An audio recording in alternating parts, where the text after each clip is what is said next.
Hi friends, welcome to my channel. ఈరోజు sweet recipe gulab jam.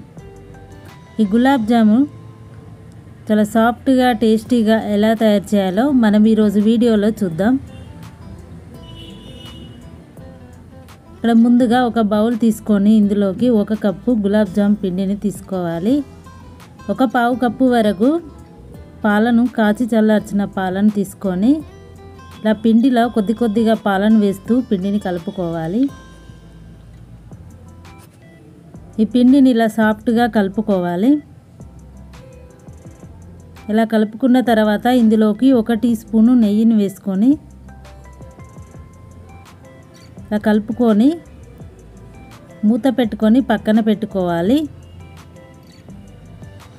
Stove on చేసి ఒక గిన్నె పెట్టుకొని ఇందులోకి 2 కప్పుల షుగర్ వేసుకోవాలి. 2 కప్పులన్నర వరకు వాటర్ వేసుకోవాలి.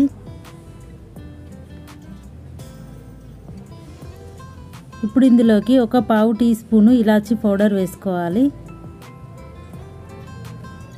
ఈ చక్కెర కరిగేంత వరకు బాగా కలుపుకోవాలి. ఇలా ఒక 15 నిమిషాల తర్వాత ఇలా లైట్ తీగపాకం వచ్చిన తర్వాత స్టవ్ ఆఫ్ చేసుకొని మూత పెట్టుకొని పక్కన పెట్టుకోవాలి. ఇప్పుడు పిండిని మరొకసారి కలుపుకొని ఇలా కొంచెం పిండిని తీసుకొని ఉండలుగా చేసుకోవాలి.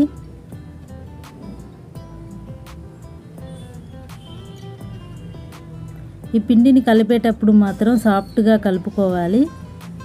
ఇలా ఉండలు చేసేటప్పుడు మాత్రం ఇలా బాగా ప్రెస్ చేసినట్టయితే క్రాక్స్ అనేవి లేకుండా బాగా వస్తాయి. ఆయిల్లో వేయించినప్పుడు కూడా పగలకుండా చాలా బాగుంటాయి. ఇదే విధంగా అన్ని ఉండలుగా ఇలా చేసి పెట్టుకోవాలి. వీటిని వేయించుకోవడానికి కోసం డీప్ ఫ్రైకి ఆయిల్ వేడి చేసుకొని ఇలా ఒక్కొక్క ఉండలుగా వేసుకొని వీటిని ఇలా స్లోగా తిప్పుతూ కాల్చుకోవాలి. స్టవ్ మీడియం ఫ్లేమ్లో పెట్టుకొని వీటిని ఫ్రై చేసుకోవాలి.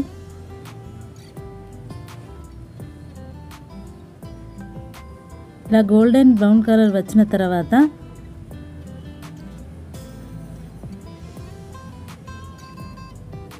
వీటిని తీసి మనం చక్కెర పాకంలోకి వేసుకోవాలి. చక్కెర పాకం చల్లారినట్టయితే ఈ పాకాన్ని కొంచెం వేడి చేసి వేసుకోండి. ఇలా ఒక 30 నిమిషాల తర్వాత ఇలా పాకం అంతా పీల్చుకొని జ్యూసీగా ఇట్లా టేస్టీగా గులాబ్ జామ్ రెడీ అయిపోయింది. ఇక వీడియోలో చూపిస్తున్న విధంగా చేసుకోండి, చాలా బాగా వస్తాయి. ఇక వీడియో నచ్చితే లైక్ చేయండి, షేర్ చేయండి, నా ఛానల్ సబ్స్క్రైబ్ చేసుకోండి.